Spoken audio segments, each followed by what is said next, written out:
Hi everyone, this is Steve Woman. This is a SOP podcast. Welcome again. And today we are having one of my good friends, Rosebella Abok. She's a global customer experience. And today we are going to have conversation about customer experience. What does it mean? How can we embrace it and how can we adopt it in organizations? So without further much ado, let me welcome Bella Abok. Welcome, Bella.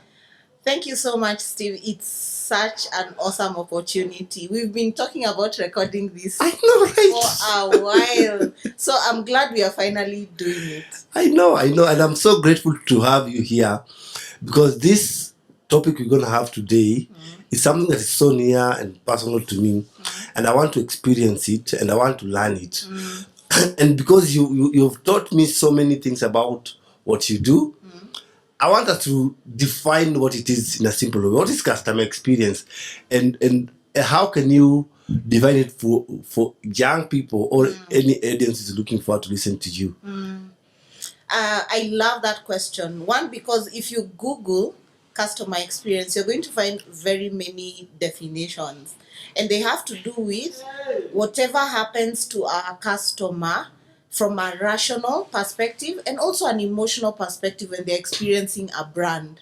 Now, with that aside, let me discuss with you customer experience from a point of view of interacting with a specific brand that I have with very recently. Yeah. So I was hanging out with you actually. I just gave you a ring and I said, hey, come over.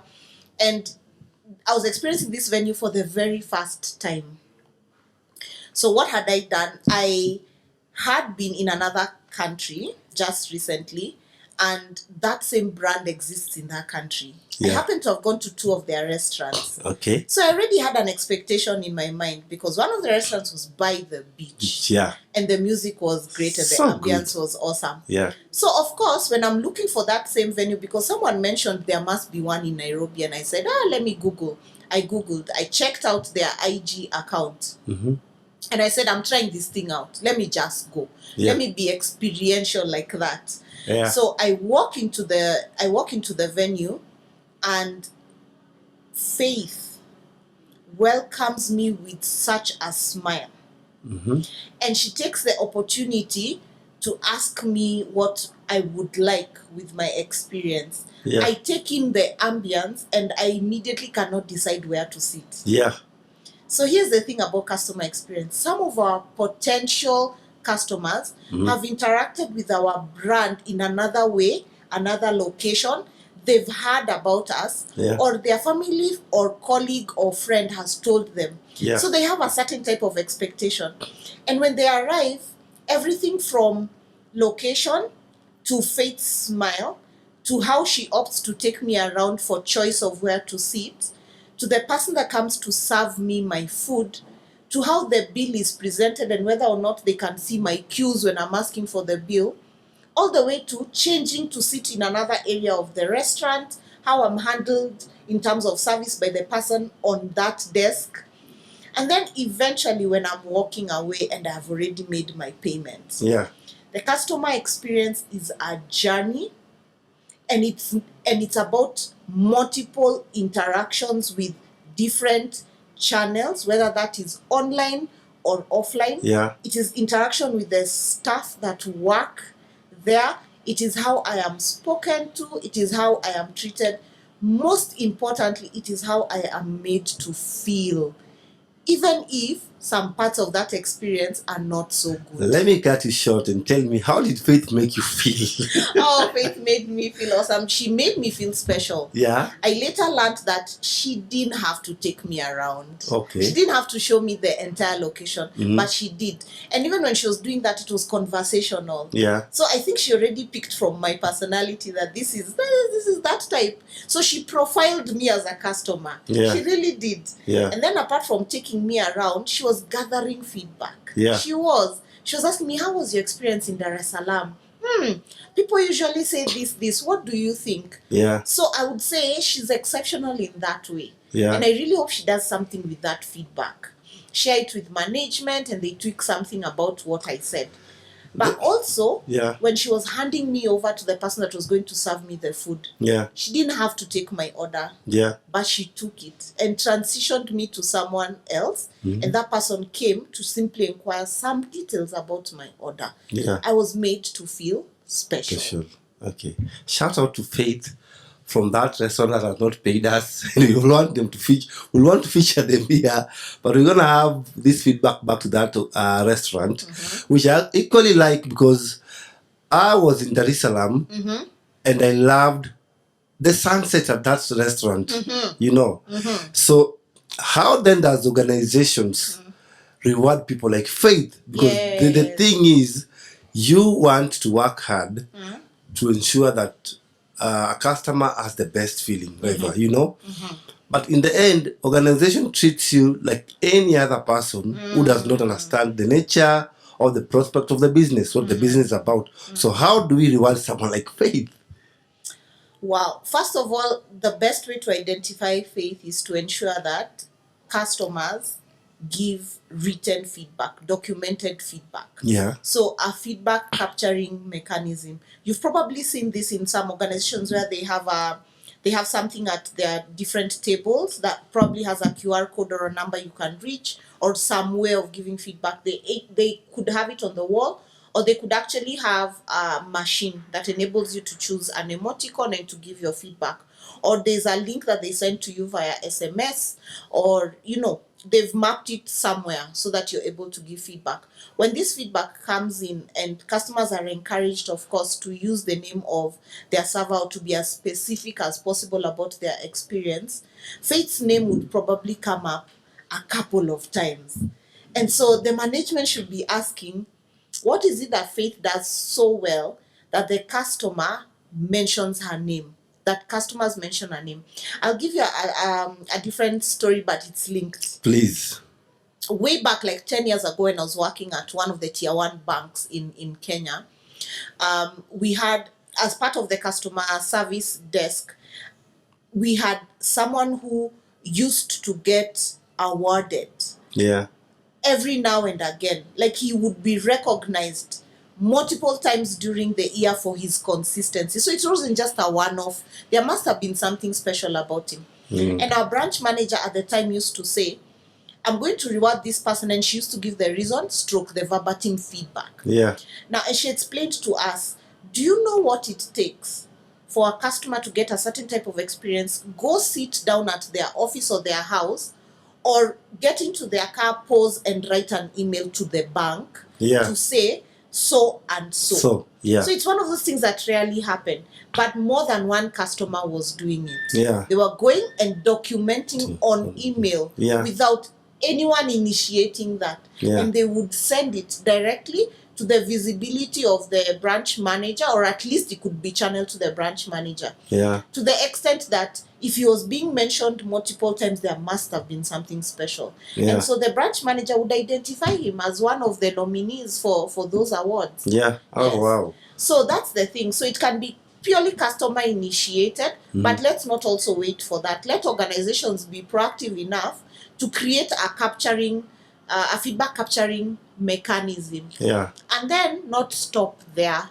Let them reward and let them recognize our faiths, because they are ninjas. These guys are champions. Okay. Faith has literally not just converted me to going back to that restaurant. Now we're also speaking about it, which means after this podcast, people are going to be asking, which What restaurant? restaurant? Please tell us. We also want to go and have that experience. They might even walk into the venue and ask, And that's for Faith. I know. So, Yes. so that's the thing. Yeah. If we even map it out in management, if you can map that to a Kenya shilling, a dollar amount, and say the number of times a certain customer arrives and speaks of Faith, or a certain customer has been referred and they speak to Faith's service, there is a monetary correlation in terms of referrals and continued use of a product or service. I mean, we were discussing this with you. I've had a similar experience, but this was not Faith. There was another young lady. Her name was Daisy. And I think I met her at that restaurant somewhere around Giri. And Daisy will welcome me with a lovely smile. She'll say, welcome, welcome, Steve. Welcome, Steve. Please, how many are you? How can I assist you? And I have had Daisy on my mind over and over because I'll want her in any restaurant I go. You understand? So then I want to ask you this, because how do you compound? Because in the end, you go back home with a story. Yes. You understand? Yes. About your experience. Yes. In the end, you want to review something because of how it made you feel. Yes. So how do you compound customer experience in a storytelling format, so that then you're not forcing people, reviewers, do this for us. How do you combat in a natural and a subtle storytelling experience in such a way that everyone wants to share your story, and you're not forcing them to say it. They'll just say it and say it and say it. There's the power in word of mouth. Yeah. Now let me give you an example that I like to speak about. I tell people, when your mobile phone rings, you want to pick it up and look at who's calling. Yeah. There's a narrative you say, either verbally or in your mind. Yeah. And it might go something like, why is this person calling me? That's so Kenyan. Or it can be, I'm so glad they finally called. Yeah. But anyway, you pick the call. Yeah. You switch, or you move the green button, and you pick the call, you put it on your ear. Yeah. And you have a conversation with that person. It can be the real emotion that you want to deliver, and the conversation can be in the direction that you want to deliver, or it can be that they are passing something on to you. Whichever way that goes, at the end of that call and the click of the red button, there's again another narrative we will say verbally or in our minds. Yeah. Yes. And it can be all that for a phone call, they should have sent me an email. Yeah. Or it can be, I feel so good that they called and they actually listened to what I was saying. Yeah. Or it can be, I'm glad I'm able to be there for so and so at such a difficult time in their life. Yeah. And so that's the thing. There are certain elements of the experience. The coffee is here. The coffee is here. Sorry about that. No, it's okay. Have it. Ali, you can serve Bella coffee, please. Yeah. My coffee too. Yeah. Awesome. Thank you. Why not? Because why not? Because why not? Because why not? And in a yellow cup. Why not? Why not? Because why not?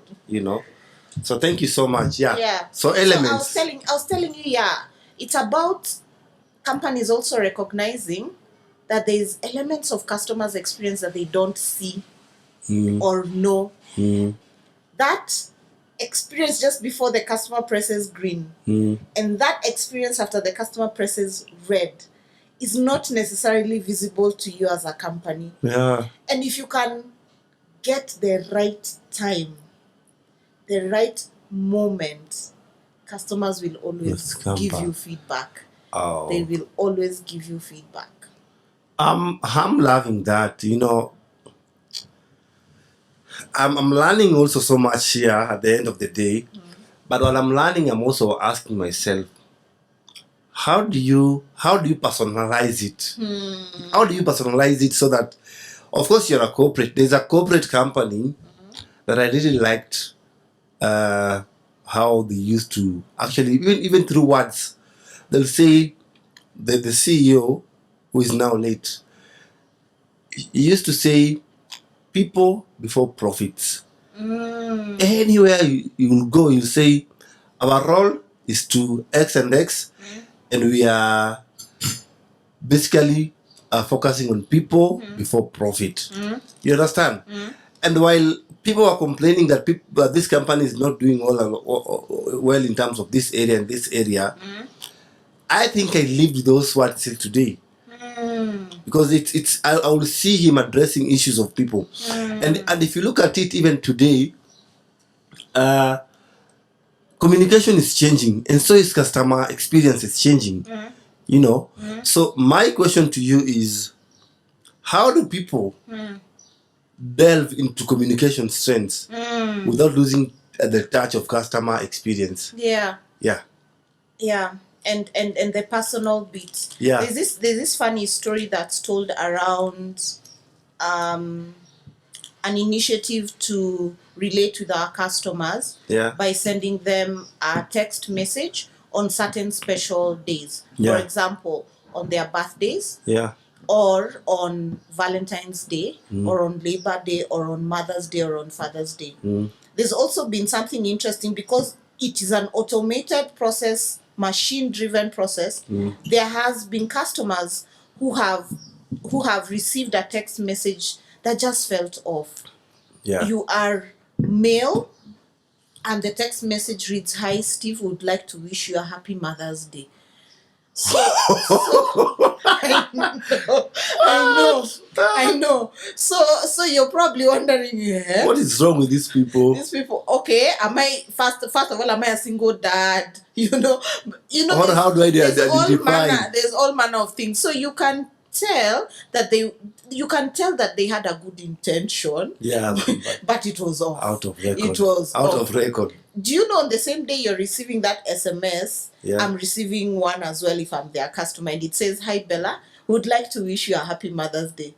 So it's an extreme. On my side, I'm excited. On your They side, even know. on like, your side, you're thinking. No. I'm like, no. So same entity, same technology. They have a customer relationship management tool, which they have integrated into an SMS platform or some other channels that communicate certain things to you as a customer. So, like I said again, the intention, the why they are doing it is good. It's very good. But when you hit it wrong with personalization, I'm telling you, it's rare to come back from that. Because now you want to apologize for a well-intentioned message. Yeah. But then there's somebody saying, why wouldn't they tell that this is a male name? And so, if the holiday is female oriented, that then they shouldn't send it to me, which means there's a condition in the algorithm for sending that SMS that should create that demarcation. But at the same time, my middle name is a male name. Yeah. Right? And if they were choosing to go that way, then I wouldn't be a female, so they wouldn't send it to me. Personalization is tricky like that. You really have to come from a place of studying your customers. Yeah. And I think where companies need to improve is they come up with an idea internally. It's a good one. It's been championed internally. It goes out to customers without testing. And what I'm calling testing here is you test with staff members because they are first your internal customers, preferably out of the marketing and CX circle. Test it even with someone in finance. Send this SMS out and realize not everyone in finance is female. Yeah. And so this algorithm will not work. There's that. And then there's a test group that is your actual customers. Yeah. Some of which need to have consented to these types of exercises. And it can take any shape and form depending. It can be a focus group discussion. It can be purely technology based. But always test. And that initial feedback that comes to you from internal staff or from external stakeholders is something that enables you to tweak something before you go live with the entire customer base. Especially when you're personalizing. Take all of the time to test. You mentioned something. You mentioned something that was key to me. That's a company will roll out a campaign. They roll out a campaign, and not even the staff, internal staff, know. Not the staff. Let's assume the internal staff know, but the sales agent know nothing about the new campaign. The call center knows nothing about this campaign. So you are telling me to go and buy this at a particular offer, and if I call your call center, they know nothing of what you're advocating outside. So how do you package that kind of experience in a way that everyone is not left behind? Yes. I say it can be as simple as when a campaign is being developed internally, let it not be a siloed approach by the marketing, PR, and comms team. And whether they've outsourced that to an agency or not, kindly sensitize, familiarize your team members.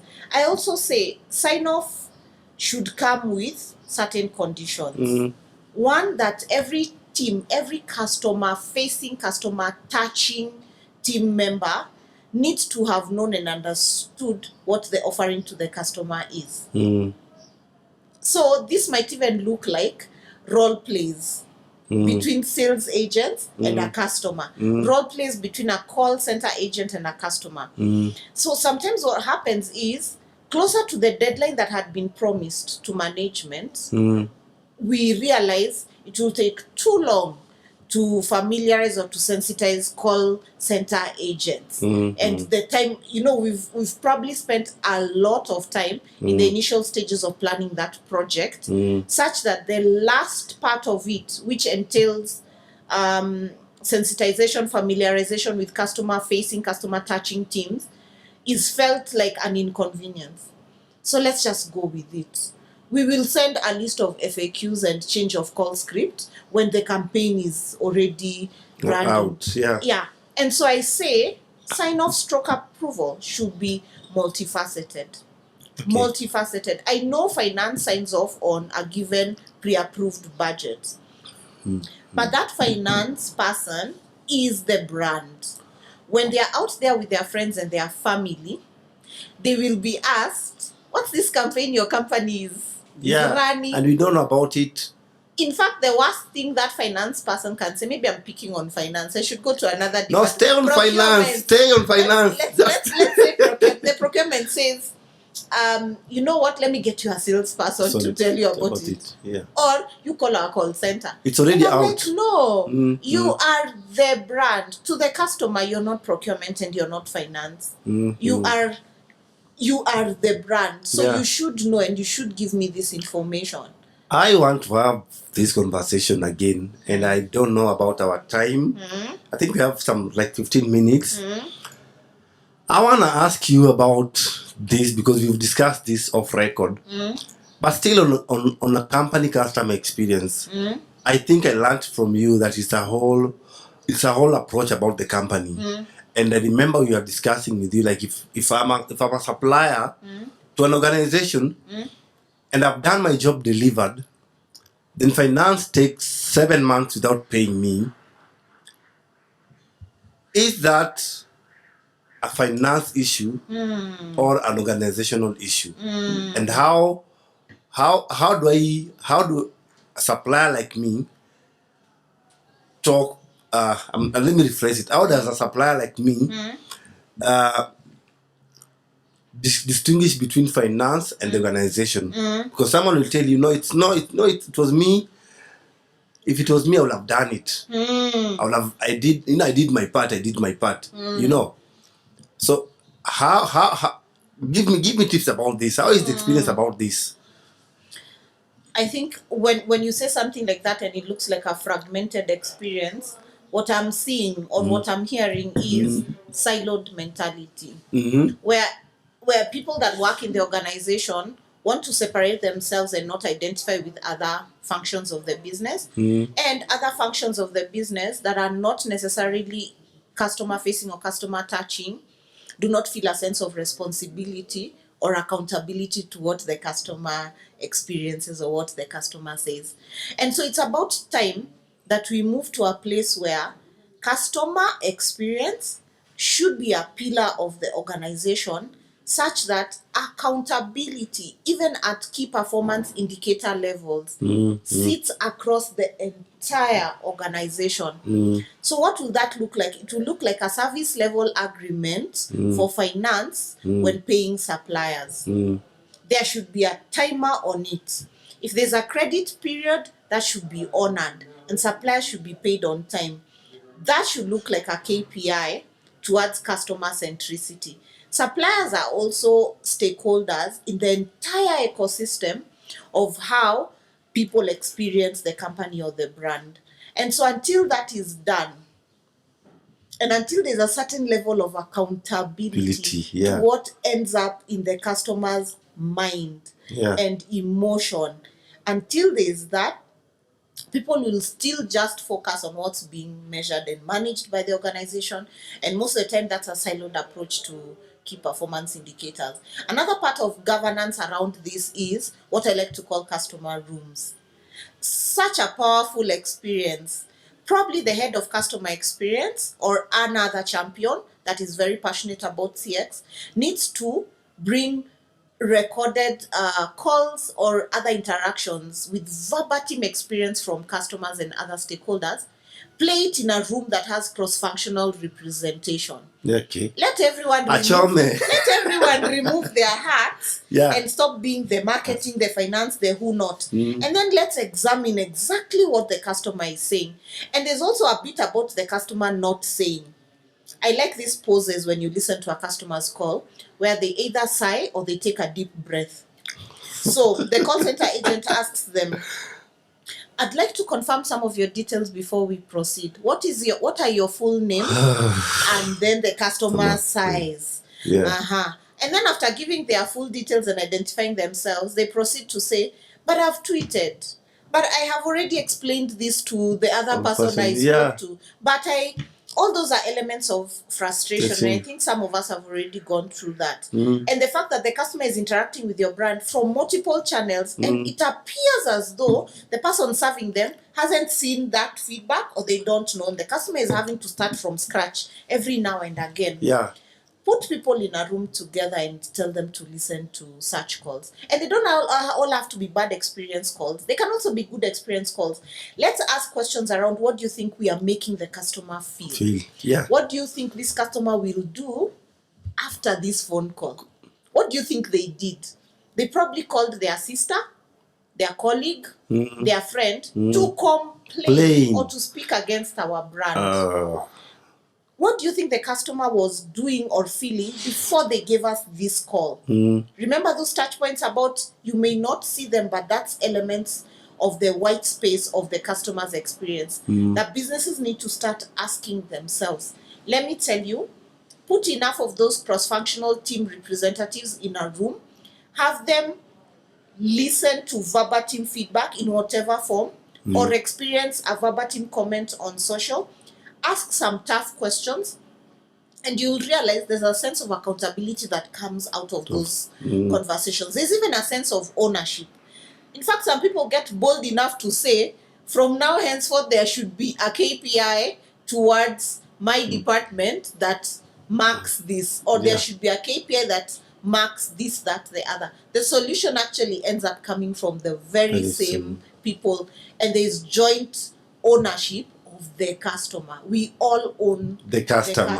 I love that. Listen, I'm gonna ask you one last question, because I've learned that social media is playing a very critical role in customer experience. I've seen CEO of big parastatals in this country, or even corporates, even giving out their personal numbers and say, if this is not done, this is my number, reach out to me. So my question is, why does it have to reach the CEO for it to get done? How frustrating do I have to get for Bella, for the CEO to know that I was asking for an update on my SIM card and I've been waiting for 7 months for it to be done? Why must it get there? And that's a very quick escalation where when an issue gets out of hand and someone of authority, and sometimes at the topmost authority of an organization, has to respond. I remember recently that happened in terms of banking, and I think maybe an insurance company, and the CEO was called out in terms of come. It's like, please come. So the person posted, and then because they had been frustrated, they'd gone through several processes in the company, they now just summoned the CEO and they tagged him. And at some point, because that post elicited certain emotions in both existing and customers who had left that brand, people started to post their experiences, the ones that they could relate to. Some experiences were as far back as years before. Oh, goodness. But guess what? People remember. It was about how it made them feel. And so they come in there and they put it up. I'm sure by that time, the marketing PR comms function of that company, you are saying, oh my, this is getting out of hand. And there's the being managed, and you can tell when you're being managed as a customer. A post is done with the handle of the organization to say, we're so sorry about your experience. Someone will be calling you. A very bland response to a long emotive post with details of days and times. And other customers, whether they are existing or they churned, are there together with their family and their friends and anyone that can matter. They are all posting there. The effect of that post and the series of that post can be felt years later. Believe me, that post is not going away. And the fact that we've elicited people's memories about what they felt about your brand, it's not going away. And how do you solve now for that? So even if the CEO comes in there, the expectation is a certain level of reassurance. And a certain level, yes, and also and accountability and ownership for what went wrong. I think there's people in other fields who would disagree with me and they would say, no. When you're managing a disaster like that or a crisis like that, you don't say much. You don't admit wrong. But right now, customers have options. You're not the only bank. You're not the only insurance entity. You're not the only restaurant. You're not the only transport and logistics company. Customers have options. And now they are voting with their feet. They are taking their business away with no apology. They are going on the other side and they are saying what their expectations are. They are getting a dedicated and personalized account manager who is only too happy to manage them the way that they want to be managed. Yeah, I'm gonna jump on that. Oh my goodness, I don't know about the time, but this is now getting more exciting. And recently, this is already in public domain, so we can even mention. We don't need to mention the airline, but there's an airline that was called out for some misconduct. You understand? And the journalist, who is Larry, said, "Hey, this airline did this and this and this." You understand? And the airline decided, "No, you are lying. Wow. No, you are lying. You're not saying the truth.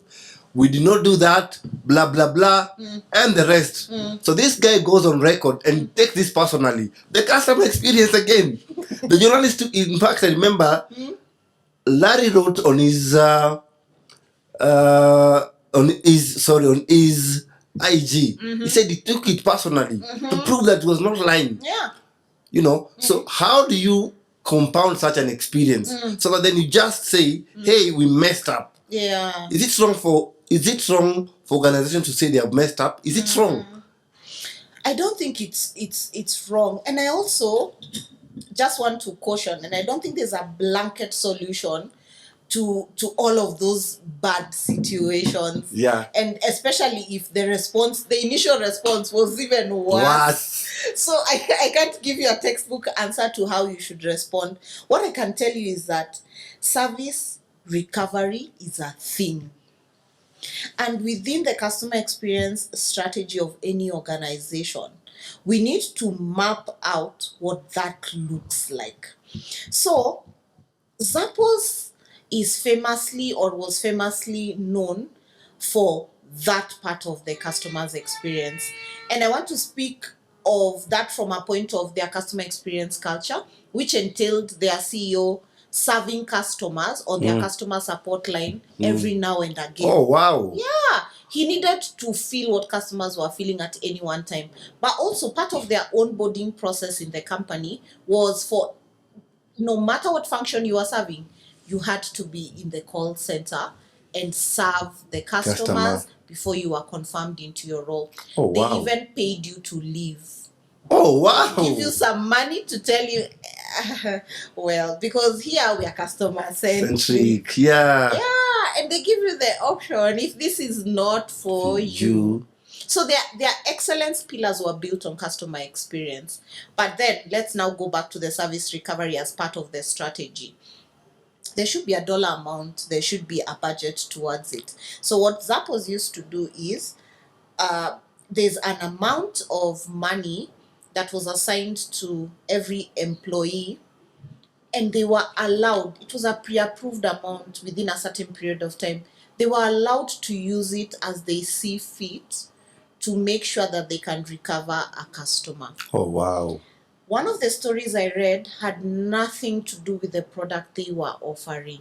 So they were delivering shoes, but then this customer had had a poor experience with something else altogether. Something that was paired with the shoes, I think. So it was an accessory, it was another item of clothing.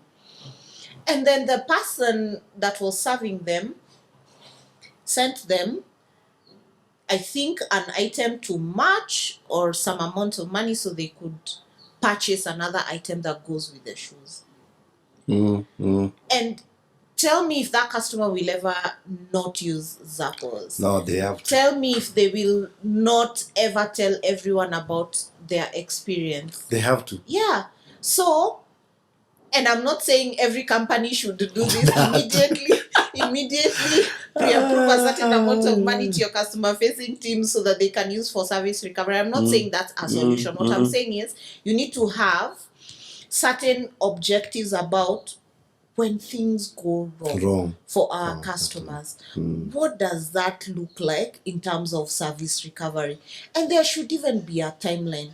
So now you'd asked about social media and the use of social media. That's the place to go. That's the escalation matrix according to the customer. Yeah. I've called you. I've told you. I told someone in person about my experience. Doesn't seem like you guys were bothered a bit, or you didn't do anything about it, or I'm sorry, just didn't cut it. Yeah. They even use ChatGPT to answer you. So what does the customer do? They go on social.